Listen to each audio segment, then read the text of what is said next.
Good afternoon, everyone. Welcome to today's Charity Village webinar. We are going to get started in just a moment. We just want to make sure that everyone has a chance to join us before we begin the session. I can see that we have people joining us from across the country, which is excellent. We are so excited to see all of you. And with that, we will go ahead and get started. Welcome everyone to today's Charity Village webinar. My name is Mercedes, and I'm the Marketing and Communications Specialist with Charity Village. As we are gathering here in a virtual platform, it is important to acknowledge that each of us is joining this webinar from the ancestral or unceded lands of the Inuit, Métis, and First Nation people.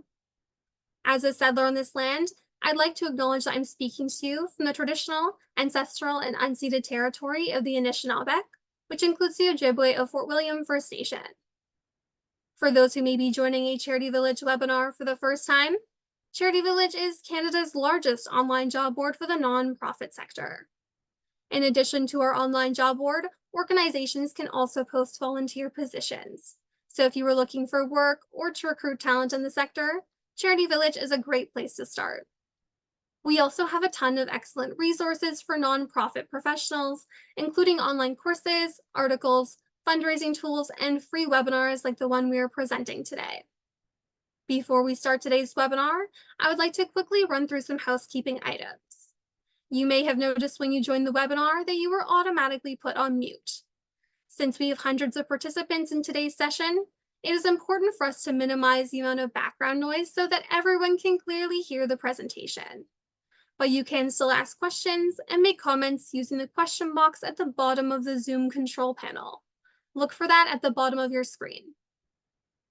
We will be taking questions at the end of the webinar, so please submit your questions as you think of them, and we will do our best to get to as many as possible. You can also email your questions to webinars@charityvillage.com. If you happen to encounter any technical issues with the webinar, whether with viewing the presentation or with the audio, please let us know in the question box or by sending us an email. We will do our best to get any technical difficulties resolved as quickly as possible, but in a worst case scenario, please remember that we are recording today's webinar and we will send you the full recording by email tomorrow. So if you get called away or disconnected, you will still be able to view the full presentation. And with that, I would like to welcome our presenters for today, Wenxi O'Connell, the Executive Director and President of PayPal Giving Fund Canada, and Ved Khan, the Senior Corporate Affairs Manager at GoFundMe. Welcome.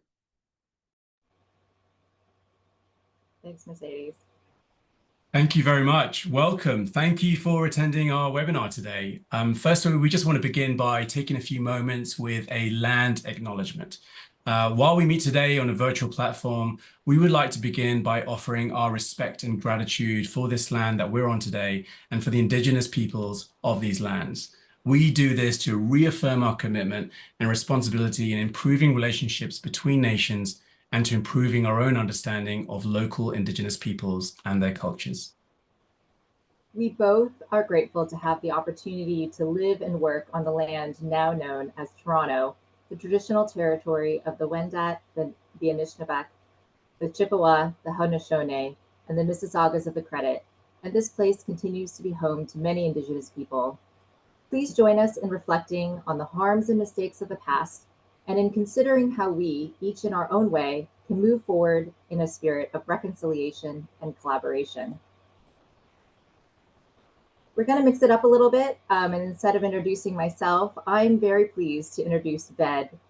Ved Khan is driven by innovative technology that delivers social good at scale. He joined GoFundMe last year as Senior Corporate Affairs Manager as their first Canadian employee. Ved's role is to amplify GoFundMe's mission to empower people to help one another by building relationships with charities, organizations, and with the public sector, demonstrating the impact of crowdfunding and the power of generosity. Ved is a British expat, has a penchant for tea and biscuits, and enjoys making memories with his four, you heard that right, 4 young children. And Wenxi O'Connell is passionate about bridging the gap between the charity and corporate worlds to leverage the strengths of each towards positive community impact.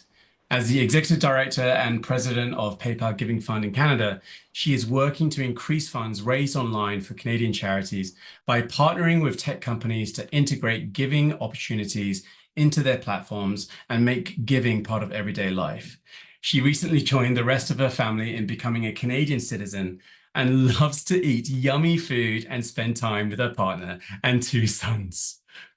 So, on to the next slide. So what we're going to cover today, we are going to touch on why it's critical to target younger audiences and what the drivers are for them, tools and strategies that you can use, and data-driven insights, and some tips on how best you can engage with this audience with your own digital fundraising. We'll pepper in some case studies throughout to illustrate some of these tactics. And lastly, there are some prizes and we'll detail how you can take part. Firstly, we just want to spend a few minutes and give some overviews of our organizations with charities in mind so that you've just got a better idea of our platforms and how you can take advantage of the benefits. So GoFundMe is a worldwide social fundraising platform dedicated to helping people help each other, and we're the most recognized fundraising platform in Canada and the market leader in peer-to-peer fundraising. This chart on the right shows a recent YouGov survey of Canadians and their awareness of fundraising platforms, and you can just see how GoFundMe has a 76% awareness rating versus our competitors. Since 2010, GoFundMe combines storytelling and fundraising to make it easy for people to ask for help, connect with supporters, and reach their goals. With just a few clicks, you can quickly start a fundraiser, share it with your friends, families, networks, communities, and beyond. Nearly $25 million has been raised so far for Canadian charities on the platform since our partnership with PayPal Giving Fund began in 2019. And approximately 1 in 20 Canadians have used GoFundMe to donate to a cause that they care about. Our Canadian team is here to help charities just such as yourselves benefit and get the most from the GoFundMe platform. Trust and safety are absolutely paramount component of our platform. We have a dedicated trust and safety team who work 24/7 in different time zones, monitoring our platform for misuse or abuse. We recently announced $30 billion has been raised globally on GoFundMe, which clearly just demonstrates the level of safety and trust people have in our platform and how individuals and non-profits such as yourselves use the platform to raise funds easily and securely. Which leads me on to the next slide. We are the only crowdfunding platform in the industry with a guarantee, where we guarantee a full refund if something just isn't right. So if donations are raised and a donor from anywhere in the world feels just something isn't right, up to a year from when they're donated, we give the money back, no questions asked. Next, I wanted to highlight some of the differences between personal fundraisers and certified charity fundraisers. Personal fundraisers are campaigns designed to raise funds for personal causes or businesses. They're not recommended to raise funds for charities. The beneficiary needs to add their bank and organization details to receive these funds, and the total fees are 2.9% plus 30 cents per donation. Alternatively, there are certified charity fundraisers, where an organizer creates a charity campaign which automatically pulls CRA-registered charities within the GoFundMe platform. Funds are then processed by the PayPal Giving Fund and then deliver the funds directly to the charity. Reporting can be done in the GoFundMe platform and the PayPal Giving Fund platform. Now, Wenqi's going to shortly cover the benefits of enrolling your charity onto the PayPal Giving Fund, but I just want to add that the fees are less for certified charity fundraisers at 2.2% plus 30 cents per donation, with charities receiving the total donation amount minus total fees. Now I'll hand it over to Wenqi. So what is PayPal Giving Fund? There is a common misconception that PayPal Giving Fund and PayPal are the same, or that we're PayPal's foundation. PayPal Giving Fund Canada is actually an independent registered charity. We aim to make giving part of everyday life by integrating giving into our partners' platforms to make it easy for their millions of users to donate to support Canadian charities. Since we launched toward the end of 2018, we've generated over $180 million for charities across Canada and engaged over 2.73 million donors.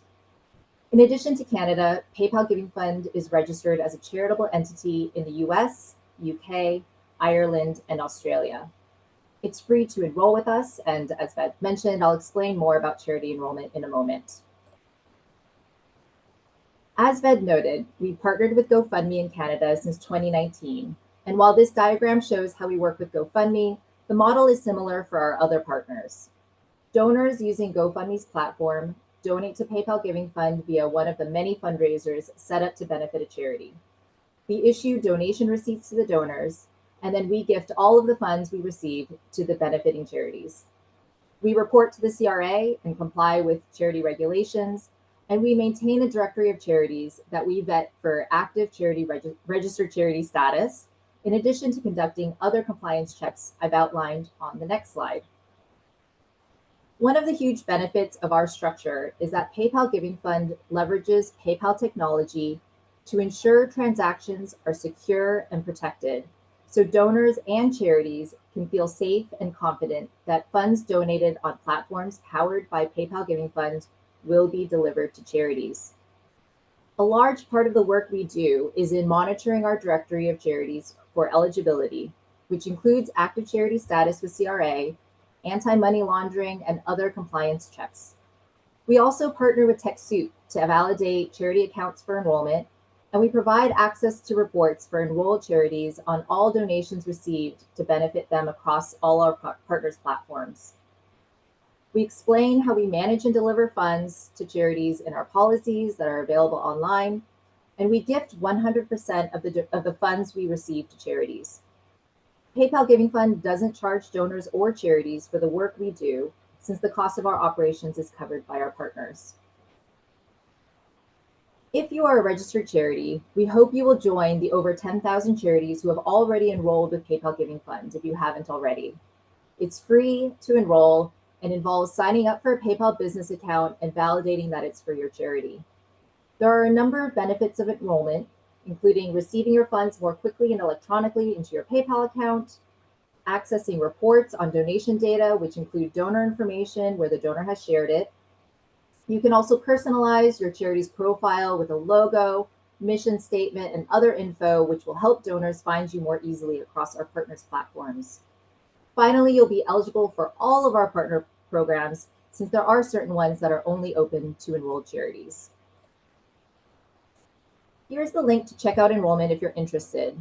But the main thing I wanted to highlight on this slide is that PayPal has a customer support team that is specialized for charity inquiries.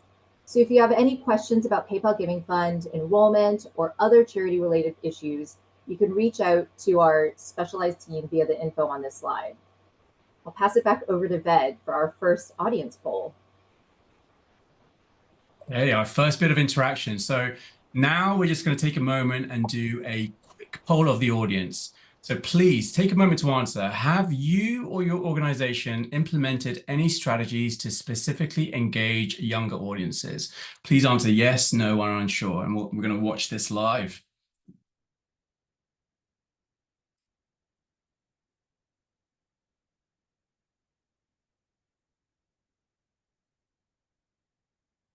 There we go.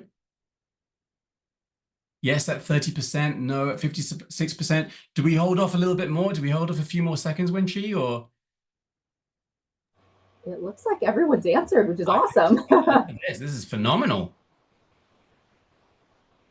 So no at 56%. That's interesting. So let's hope we can increase that a little bit by the time we finish the presentation. Okay, so why do we hope this webinar will be helpful? Here's a graph from Canada Helps from their 2023 report that alarmingly shows almost 2/3 of respondents have not implemented any strategies to engage younger Canadians. The data is showing that traditional fundraising methods just aren't working with Gen Z and millennials, which is leading to missed opportunities within this growing donor pool. We're now going to talk about how these younger generations are going to drive the future of giving in Canada and how charities can pivot their strategies to better connect with them. Thanks, Ed. In this section, I'm going to be laying out the case for why it's mission critical for charities to engage younger supporters. And spoiler alert, they are the future of giving. The data we're seeing across the sector shows that the bulk of donations are coming from older generations in Canada. And according to donations reported via tax returns, they've been getting more and more concentrated amongst a smaller number of older people over the past decade. In the pie chart from Stats Canada on the left, you'll see that Gen Z and millennials made up less than 30% of all donors in 2022. And in the tables on the right from Canada Help's most recent giving reports, the amount older donors give exceed what younger donors give by multiple billions of dollars. And younger people have in the range of 20 to 40% lower donation rates than older people.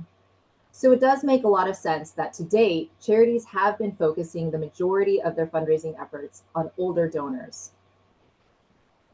However, there is a demographic shift in our country's population that can't be ignored. Based on 2021 census data, Stats Canada estimates that in 5 years, millennials will outnumber baby boomers, who've been the largest generation for the past couple decades at least.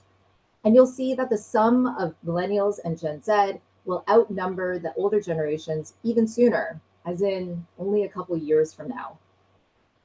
In addition to the growth in their share of the population, let's go back actually.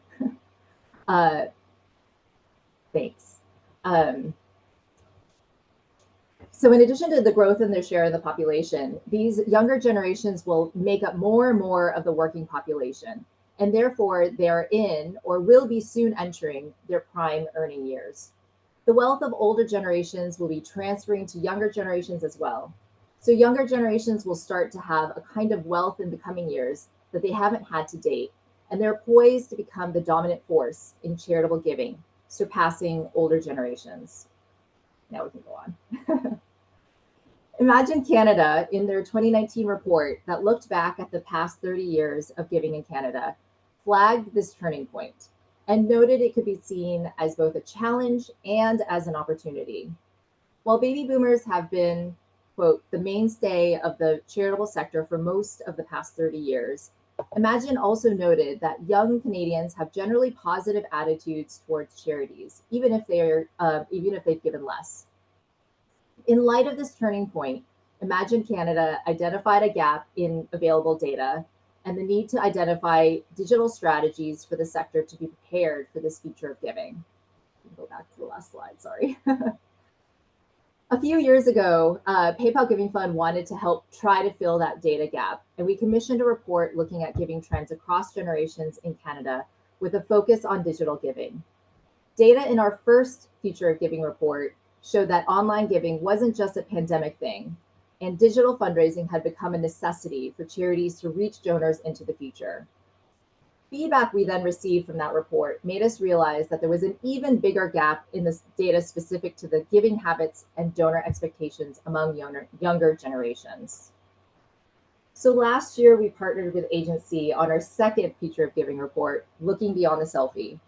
We focused our research for this report just on Gen Z and millennials to dive deeper and gather data specific to what these younger generations are doing to support the causes they care about, what they expect from the charities they engage with, and how they are interested to engage.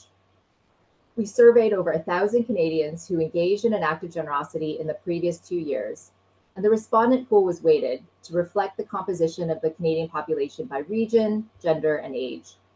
We analyzed the data across the age groups Gen Z, late millennial, and early millennial, shown here.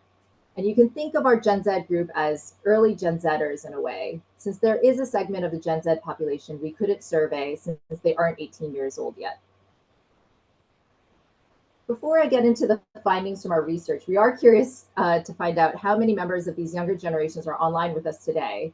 If you could please tick the generational group that you would identify with, that would be great. So Gen Z would be up to 27 years old. Millennials are up to 43 years old. Everyone that's over 44 can select that last box.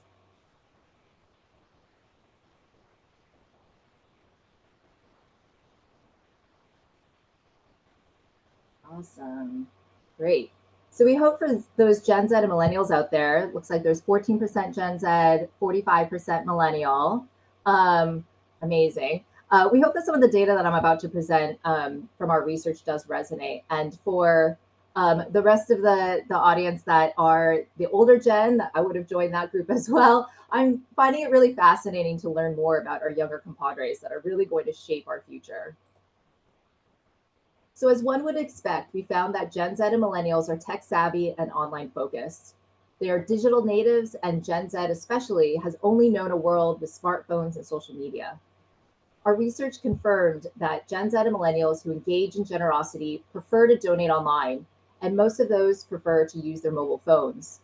In fact, 64% of Gen Z respondents prefer mobile when making their online financial donations.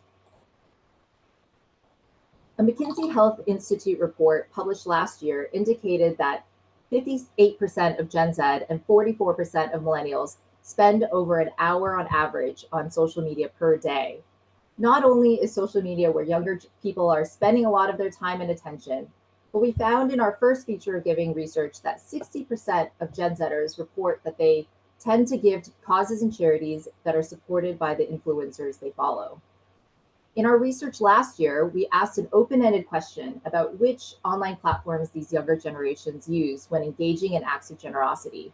So they wrote in their answers, and we found that Facebook is the most preferred by millennials, while Instagram is the most preferred by Gen Z. And as you can see, GoFundMe is right up there as a top preference across all of these younger generations. We also asked them about the types of causes that they support, and the top 3 causes for both groups includes children and youth and animal welfare, while education was in the top 3 for Gen Z, and health and medicine was in millennials' top 3. Mental health is also another popular cause across both groups, and we did find that Gen Z respondents are more likely than millennials to support inclusion-related causes such as disability services, human rights, and criminal justice. This finding from our first Future of Giving report demonstrates how Gen Z and millennials are driven by social impact more than any of the older generations. Being informed of the impact of their donations was in both of these generations' top 3 most important factors for giving online, which was not the case for any other generation. It will be really important for charities to make sure to clearly communicate the impact of your work in any outreach and engagement with these younger generations. In line with Imagine Canada's finding from a few years ago, our research also found that fortunately, there continues to be a high degree of trust that Gen Z and millennials have in charities and nonprofits. We asked them to indicate ways that would help build and maintain that trust. And in addition to sharing stories of impact, there are a few others, such as having a clear vision, strategy, or goals. But the most commonly cited way Gen Z and millennials report that charities could increase trust is with transparency about their finances or use of donations. One data point I found really interesting in our report is that Gen Z, more so than millennials, are keen to engage with charities and nonprofits through leadership opportunities and volunteerism. They're especially interested in board service, with 51% of Gen Z respondents answering yes to the question about their interest in serving on a board. Charities looking to engage younger supporters, develop deeper relationships, and benefit from their insights may consider if there is an opportunity to recruit younger board members, or perhaps set up a youth council or an advisory committee as a way to engage with them. So just to summarize the information we've discussed so far, the landscape of charitable giving is undergoing a transformation, and shifting our focus to engage younger donors and supporters is a strategic imperative for the sustainability of our sector, and not just for individual organizations. The shift in demographics is changing the makeup of the donor population, where in the not too distant future, younger people will drive where and how many dollars will flow into charities and nonprofits. We see that data from various organizations show low donor participation among younger generations to date, but their giving potential is only increasing. They represent a vast pool of potential donors with a strong social conscience, with high levels of trust in charities and nonprofits, and they're passionate about having a positive impact on the causes they care about. By understanding their motivations and preferred giving methods, charities can position themselves to attract and retain this valuable demographic. I encourage everyone to check out all the findings in our Future of Giving reports for more data insights on these. Implementing strategies to specifically target young people can help start to build their lifelong engagement with the sector and develop that loyalty of support now, so that their participation as donors hopefully will increase, and hopefully their financial support for charities into the future will too. And with that, I now pass the mic over to Ved. He'll take the data I've just shared, plus insights from GoFundMe that GoFundMe has gleaned across all the activity on their platform, and he'll be providing some strategic tactics charities can start to use today to better engage younger audiences. Thanks, Wenche. So now that we know how critical it is for charities to engage younger audiences, we're next going to talk about the kinds of tactics that you can deploy to better engage them. First, I wanted to touch on what are the main drivers for these younger audiences in Canada. Digital engagement. In every way, the younger generation is online, on devices, on a screen. Charities that want to engage with this audience need to meet them where they are and through a digital experience that is easy and intuitive for them, preferably through a mobile phone, as Wenche shared earlier through data, is their preferred engagement device. And the experience needs to allow for social media integration as well. Also, ensure that your organization website is mobile responsive and then the content is accessible and easy to navigate. Impact-driven narratives. Younger audiences are connected to their donations and want to see impact and how it's making a difference. Charities need to use strong storytelling to illustrate how donations are making a difference and why there's a need. Social proof and community. By sharing a fundraiser with social media, having that community validate a fundraiser and continuing to share with others speaks volumes to younger audiences and allows them to be part of a community. Peer influencer. Going back to my last point about social media, younger audiences resonate strongly with influencers that have shared interests, passions, or missions. Identifying an influencer that speaks to your charity authentically and credibly will have dividends when connecting to younger audiences. Finally, transparency and accountability. Younger audiences need to understand that their contribution matters and has a tangible outcome, with proof of how their donations are used. Credibility is critical to this audience, and that their dollars matter. Again, I just want to reaffirm, as Wenche shared earlier, that the impact and increasing trust and transparency is really, really important to this demographic. We're going to unpack each of these drivers now just further in the next few slides and illustrate with tactics charities can use to help better target younger generations. So digital engagement, meet the youth where they are. As Wenche highlighted from the report earlier, younger donors prefer to donate online, with 1 out of 4 donors using a mobile phone to discover nonprofits, and with 25% of donors completing their donations on mobile devices. It's imperative that you optimize your mobile-based interactions with youth audiences. By creating a mobile-first donor experience that's intuitive, easy, quick, you're catering to the needs which make it easy for younger donors to engage with your charity and provide a seamless donor experience and one that they're accustomed to. For those charities that don't have a website or have limited resources, you can just easily engage with them on platforms like GoFundMe, which works for mobile straight out of the box. Additionally, younger audiences are more inclined to use crowdfunding platforms such as GoFundMe, since these are digitally native and offer a peer-driven giving experience. As a charity, by creating a crowdfunding campaign, you tap into huge global audience beyond your traditional donor network. There's social proof with a public display of the amount raised and the number of donors, and a real sense of community around the cause. It also democratizes philanthropy so that any audience can contribute any amount that they can afford. Another tactic for the digital engagement driver is the importance of an online presence and using gamified donations with live streaming, which is becoming an increasingly high volume of internet traffic. Live streaming offers new ways to engage younger audiences, and Twitch is the world's leading live streaming social media platform that primarily started with watching video games, but now spans entertainment, sports, music, and more. The platform raised over 545 million Canadian dollars globally for charities just last year, with Twitch creators and influencers raising money for their respective causes. Live streaming is interactive and it's in real time and allows creators to connect directly with viewers all over the world with fun thrown into the mix. So how do you do this as a charity? Sorry, we skipped ahead there. If you can just go back. So how do we do this as a charity? Charities can identify Twitch-based influencers with a large social media following to do a live stream on your charity's behalf. With a live event on their account, they can then leverage their personal brand to connect with their followers with your mission.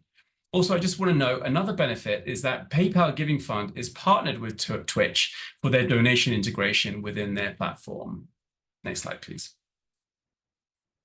Storytelling and visuals are really pivotal to a successful fundraising campaign. And in fact, at GoFundMe, we find that fundraisers with 5 or more photos raise significantly more than those without any photos. By using compelling storytelling to describe your cause and how their contributions can make a tangible difference, can have a profound impact on your overall donations. GoFundMe allows charities to include photos and videos which draw in younger audiences. Some quick tips include, for photos, make sure that your photos are bright and highlight who the beneficiary is. In fact, recent scientific research shows that including the beneficiary smiling and making eye contact with the camera raises the most money. While for videos, script out your key points and upload to YouTube to easily share your fundraiser on. This also adds additional social proof to your campaign as it collects YouTube comments and allows for additional channel for sharing. Next, I just wanted to highlight a noteworthy case study that demonstrates the power of storytelling and how an interesting story and providing regular updates and leveraging social can make a fundraiser go viral. Campaign organizer Matt White met a young man named Chauncey while he was out grocery shopping one day, and Chauncey offered to carry Matt's groceries in exchange for some donuts. Matt found out that Chauncey and his mother were living in extreme poverty, and he decided he wanted to help in some way. So he thought by starting a GoFundMe campaign to raise $500, he can help buy Chauncey a lawnmower so that he can start earning money. What happened was beyond what they both had ever expected. The fundraiser raised over $300,000 and was a lesson in the art of authentic storytelling. Matt was really descriptive in his campaign and touched on emotions that drew donors in. He also included a video of Chauncey, photos, and even phone call recordings to keep his audience connected. The regular updates showed authentic human gratitude, which spoke with the audience at a really deep emotive level. Matt also used Facebook to share additional messages and thank donors. And once local media picked up the story, donations just continued to climb further. And then the national media covered the story and it rocketed even more. Again, storytelling cannot be taken lightly. And charities that weave in a narrative and provide regular, authentic updates have proven to raise twice as much on average than without. Our next driver is social proof and community. Charities who integrate social media and promote their fundraisers further will reach more younger audiences. At GoFundMe, our data has shown that fundraisers that share at least 6 times within the first few days are likely to be significantly more successful, and each share can potentially raise $100 more on average. So some social sharing tips include ensuring that your post across all the various social channels includes strong photos and your fundraiser link, updating your timeline on Facebook or your Instagram story on a regular weekly cadence, and using trending hashtags or even creating your own just to generate even more awareness. Now, influencers have incredible sway over younger generations. They often look to online personalities as sources of inspiration and seek to follow their lifestyle, echo their causes, or identify those with similar causes. Through influencer partnerships, charities can generate further awareness, increase donations, and there's a stronger viral potential also. But how do you get started with influencers? First, you need to find them, you need to discover them. There are so many tools and platforms available to help identify influencers that are relevant to your cause or interest area. There's tools such as Hype Auditor, Upfluence, Aspire, and Clear with a K, by the way, to name a few. Once you have your tool, look for influencers that are aligned with your mission and look at their followers and engagement. However, note that audience size doesn't matter, and that's actually a misconception. A large audience doesn't necessarily mean an authentic audience.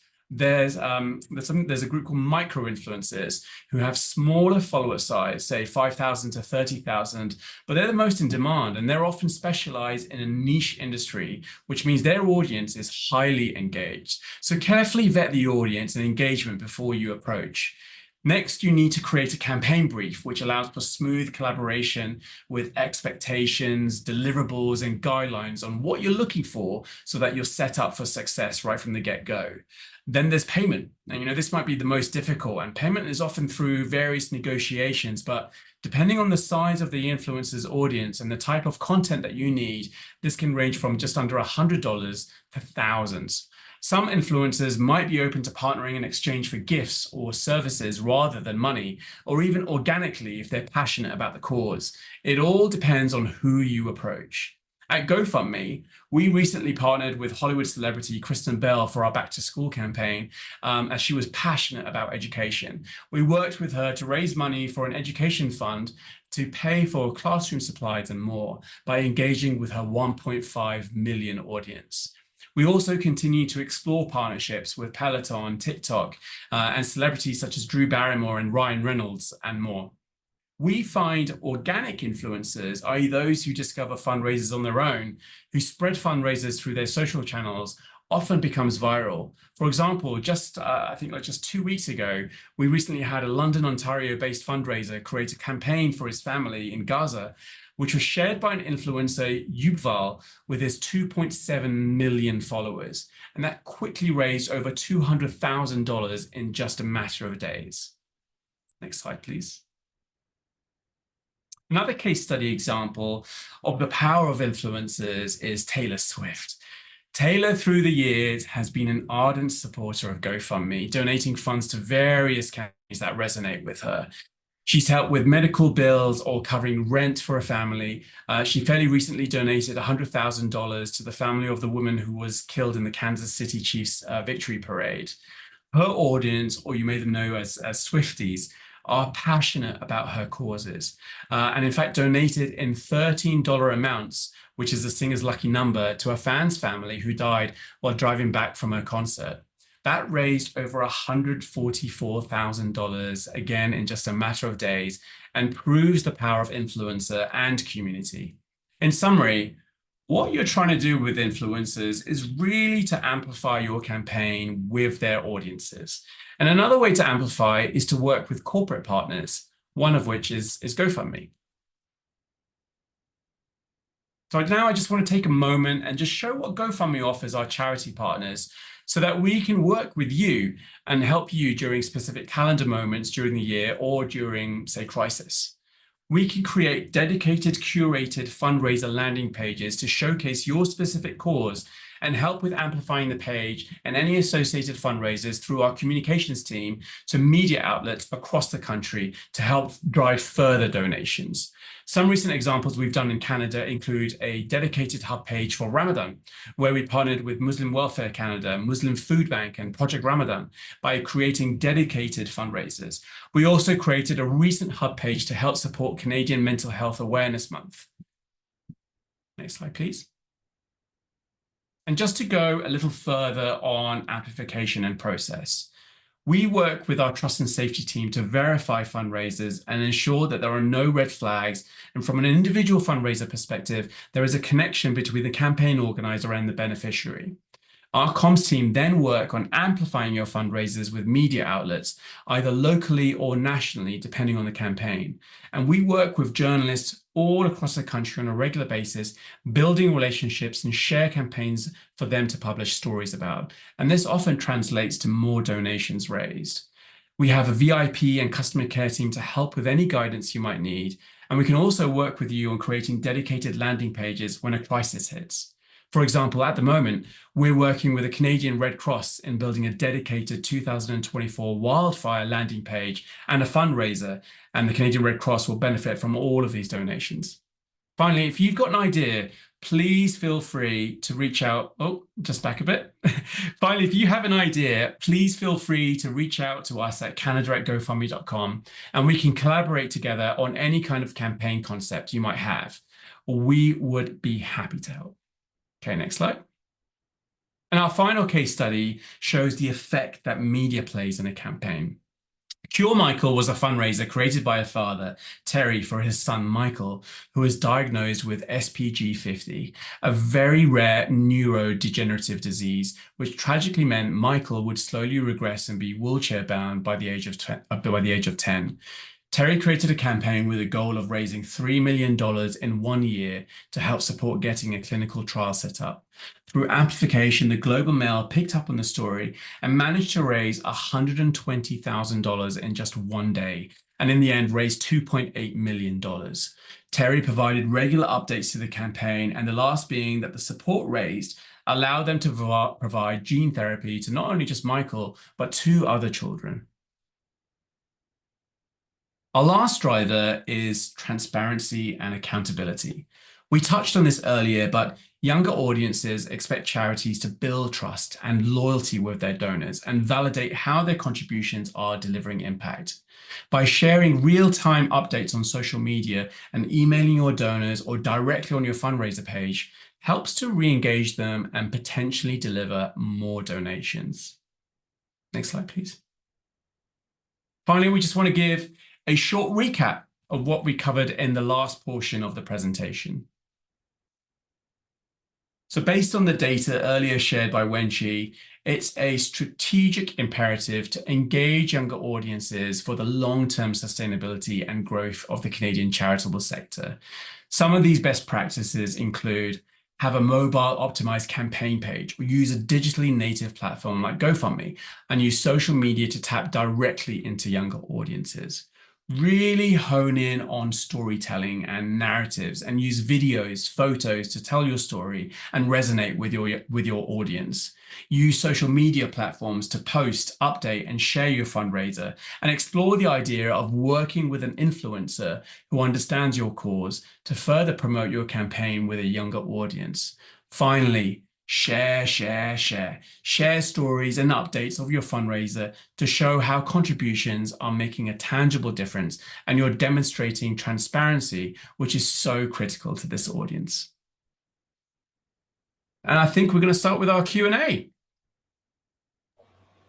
Yes, I've been diligently trying to go through all the questions and I've been trying to answer the ones that I could in the chat. So please take a look there.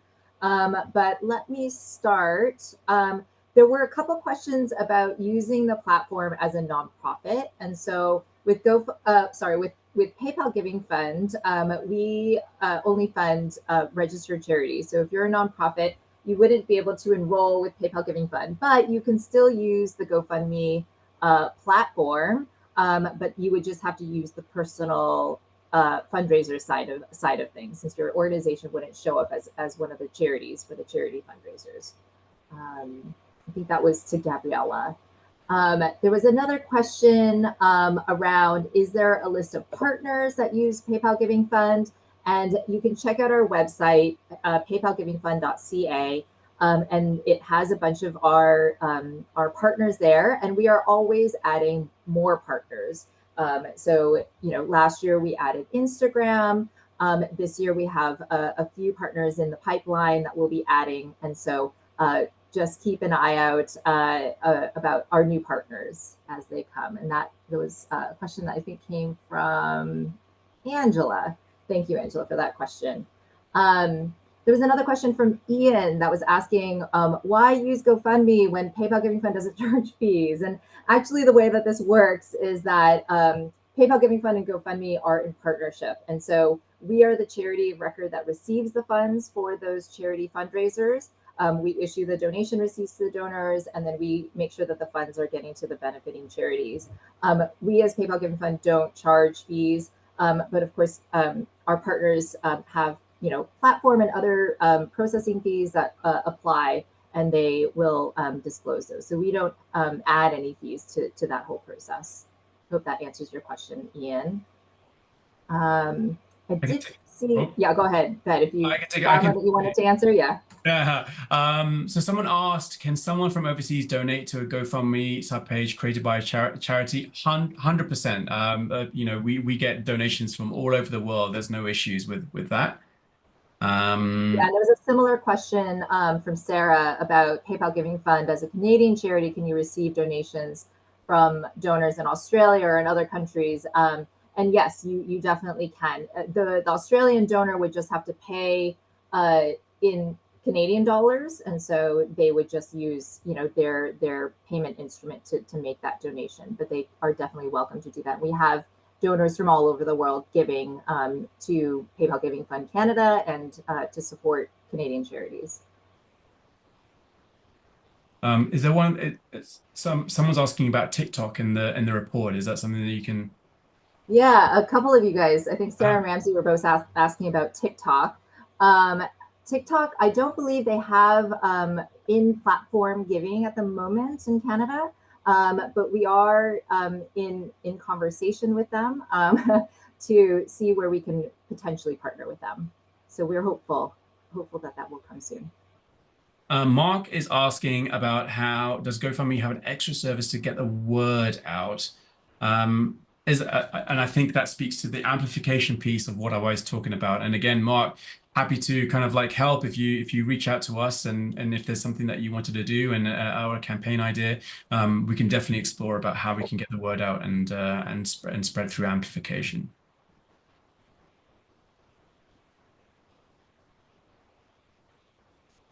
There were a couple questions about tax receipting.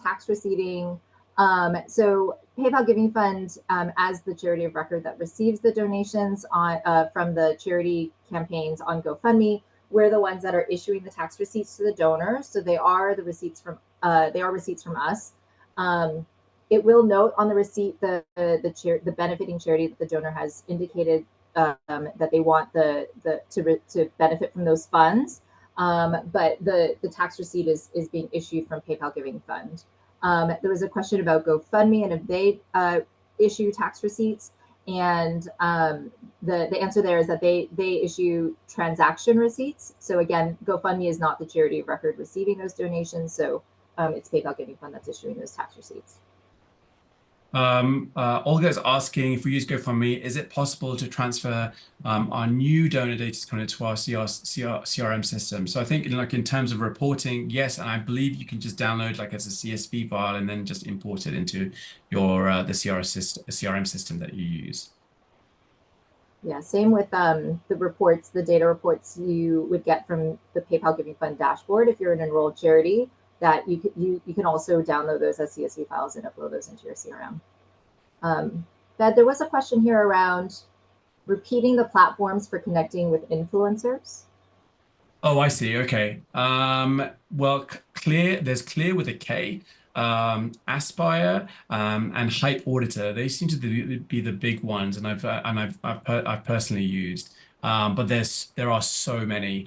You can use just like there's a bunch of different kind of review sites. I think Trustpilot, where you can it'll give you reviews based on all these different platforms, so you can find out which one you'd like. And there's also trials. You can have trial them out on a month basis and see which one you prefer. But there are a trillion of them.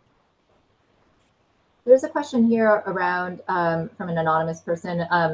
As a receiving charity, can we access tax receipts of donors? Many call us for tax receipts. So again, because PayPal Giving Fund is the charity of record that's issuing those tax receipts, if your donors are asking you for your tax receipts, you can ask them to contact us. We do have a process for donors to be able to request replacement receipts. So first of all, they should actually look in their email because it was probably emailed to them from us. It could have landed in their spam box. So asking them to just check their spam box, check the email address that was associated with the platform that they made the donation on. So with GoFundMe, if they entered a certain email address, they should check that email inbox for their receipt. It would have come from PayPal Giving Fund. And then again, if they aren't able to find the receipt, they should reach out to us. You can use the contact information on that one slide, and these slides will be distributed to everyone as well. So you'll have all of the information accessible for reference afterwards. But just have them contact us, and we have a way of sending a replacement receipt. There are just furious questions coming through. So I'm just trying to see. There's someone anonymous asked for special tips for museums and art galleries, a part of the nonprofit sector. I would love to brainstorm these with you. So if you reach out to us at that email address, and we can definitely see how we can help and support you. That would be really fantastic to help.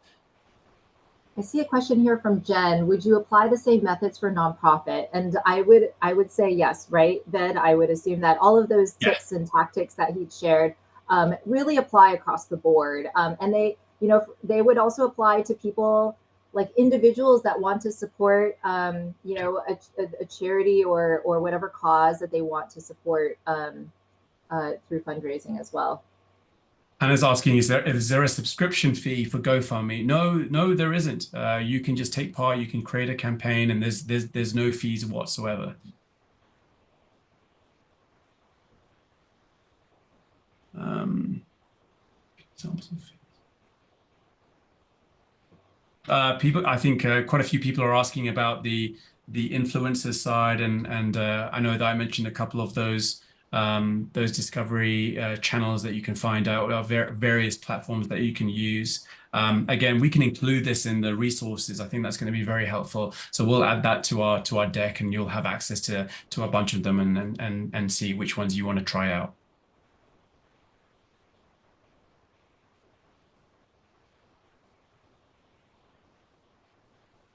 There's a question here, interesting question here. Do you find that the mutual aid model is an increasingly popular twist on traditional charitable donating behaviors among Gen Z? In other words, that they would rather donate to an individual in their community or to a grassroots non-incorporated charity? If so, how should charities react to that impulse? To be frank, I feel like looking at what is making those the individual and or the non-incorporated charity attractive to the Gen Z donor would be interesting. So if you think about the tactics that Ved talked about, and is it storytelling? Is the individual really good at telling their story and appealing to the donor's emotions? Are they providing updates on how those the funds that they have received are being used? Are they talking about the impact of those funds? I think that a lot of those tactics kind of go across the board. Again, like we said, this isn't specific to charities, right? This is just around fundraising and tapping into those younger supporters. I don't know, Ved, if you have anything to add to that. Oh, 100%. You've said it exactly. Liz is asking in terms of examples of fees that would be charged. The fees that we have, like for charity fundraisers, as I mentioned, it was 2.2% plus 30% of every donation, and that's to our payment partners like PayPal Giving Fund, and so everything else goes straight to the cause. So Rhiannon, and I apologize if I totally butchered your name there. I see your question. It says, I see our charity listed, but do we need to set up an account as a charity to monitor any campaigns? And I'm assuming that you're talking about campaigns on GoFundMe. So Ved, I don't know if you have a way on GoFundMe for charities to monitor campaigns that have been set up for them to benefit them. Yes. So like if you are a registered charity, you will have an account page on GoFundMe, and then you'll be able to see all the associated fundraisers that you have, so that once you sign up and for your account and you authorize your charity and you're the designated point of contact, you'll be able to have visibility of that. And I've seen a couple questions around how to use storytelling when you're serving a group of people that are marginalized. You don't want to exploit them. Ben and I were actually having that conversation recently, and an example is with Furniture Bank. So the Furniture Bank is using AI generated images for their marketing, and they're doing that because for that exact reason, they don't want to exploit or feel like the people that they're serving are being exploited for fundraising purposes. So I think that's there's a whole lot of conversation around that area. And I would highly recommend just taking a look and seeing how the Furniture Bank has approached it for their as an example. All right, so I see that we're at 1:55. So given the time, we wanted to just wrap up with our last poll so we can get to know how, so we can get to actually talk about how to win the prizes. So the question is, have we convinced you? Now that we've shared some data and some specific tactics, will you or your organization try to implement strategies to specifically engage younger Canadians? Ben and I, of course, are crossing our fingers for the results on this one.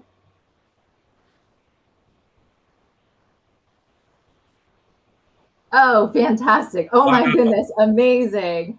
85% say yes. That's great. That's awesome. For the 2% that said no, for the 14% who are still unsure, we would really love to continue the conversation with you just to better understand why you're feeling that way, what your thoughts are. So our contact information will be provided shortly. You can also connect with either of us on LinkedIn. And we hope for that large group of you that are keen to, who said yes. We hope that you've been inspired by our webinar to try out some of the tactics that Ved shared. We'd like to challenge you in testing them out right away. So here we go, prize time. Yeah, so we wanted to end today with a competition to help raise funds for your Canadian charity. You can win $500 for your preferred Canadian charity or one of two amazing swag bags of GoFundMe merchandise. So to enter, simply create a GoFundMe charity campaign by May 31st and include the hashtag Future of Giving in your campaign description. We'll then pull 3 winners on May 31st, which will be announced by Charity Village later, and we will make the donation to the winner the following week. I also just want to add that the listeners of the webinar recording will also be eligible as long as they start a charity campaign with the hashtag by May 31st. And, at the end of the day, please have fun with this. Try out the tips that we've talked about using photos, video, and sharing on social. And let's just see how much we can raise money for Canadian charities and have fun while doing it. Good luck. Yeah, this is an opportunity to test out those tactics. Low risk, right? And let's just see where it takes us. We are going to be tracking to see how much money we raise through this webinar, through all of you who are on here, through that have that hashtag Future of Giving in the description. So again, please get in touch. Our contact information is there in the corner. We are, of course, on LinkedIn as well, so connect with us there. We would love to have further conversations with you, chat about the research, chat about all these tactics. We're so pleased that we were able to share this with you guys. So thank you again so much for taking the time to be with us. Thank you, everyone. Wonderful. Thank you very much, Ved and Wenji. I just wanted to remind everyone that you will receive a follow-up email tomorrow with a link to the webinar recording. Please feel free to share this link with your colleagues. This information about the contest will also be retained in the recording and then also on the slide deck. So if you need to refer back to it, you can look here, and we'll also have some information on the landing page. The email that you will receive tomorrow will also include a survey link that you can fill out with your feedback on today's webinar. You should see a survey link pop up right here in Zoom following the session as well. On behalf of Charity Village, thank you so much for joining us today. I hope you'll join us for our next free webinar, Accounting Governance, Unlocking the Power of the Nonprofit Treasurer and Finance Committee. You can find more information on this and all of our upcoming webinars at charityvillage.com/webinars. Thanks again for joining us. I hope that you enjoyed the rest of your day.